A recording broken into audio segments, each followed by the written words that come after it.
தினமொரு வசனம். யோவான் 3வது அதிகாரம் வசனம் 11. மெய்யாகவே மெய்யாகவே நான் உனக்கு சொல்லுகிறேன், நாங்கள் அறிந்திருக்கிறதை சொல்லி நாங்கள் கண்டதை குறித்து சாட்சி கொடுக்கிறோம், நீங்களோ எங்கள் சாட்சியை ஏற்றுக்கொள்ளுகிறதில்லை. விளக்கம்.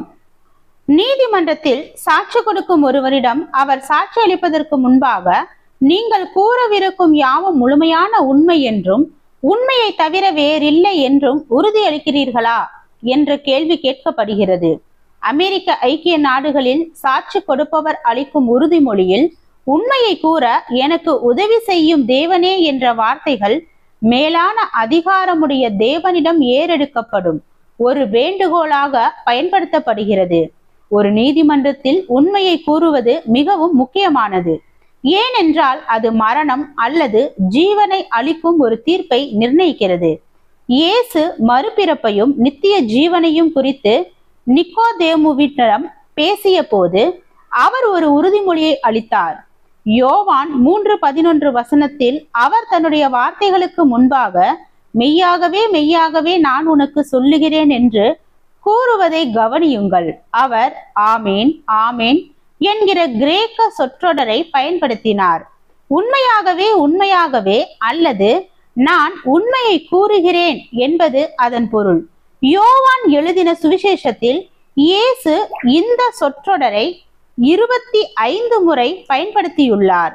வேதாகமத்தின் ஒற்றுமை என்ற தன்னுடைய புத்தகத்தில் டேனியல் புல்லர் இவ்வாறு கூறுகிறார், இயேசு தேவனுடைய சார்பில் பேசவில்லை, ஆனால் அவர் தேவனாகவே பேசினார்.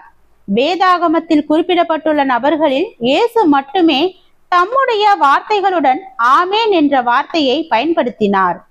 அவர் தேவனாய் இருந்தாலும் தம்முடைய போதனைகள் உண்மையானவை என்றும் நம்பகமானவை என்றும் உறுதிப்படுத்துகின்ற அதிகாரத்தை பெற்றிருந்தார் என்பதை அவர் அறிவித்தார்.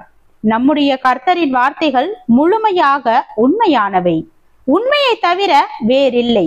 எனவே அவற்றை விசுவாசித்து அவற்றிற்கு கீழ்ப்படியுங்கள். சத்தியத்தை அறிவது ஜீவனை அல்லது மரணத்தை உள்ளடக்கியுள்ளது.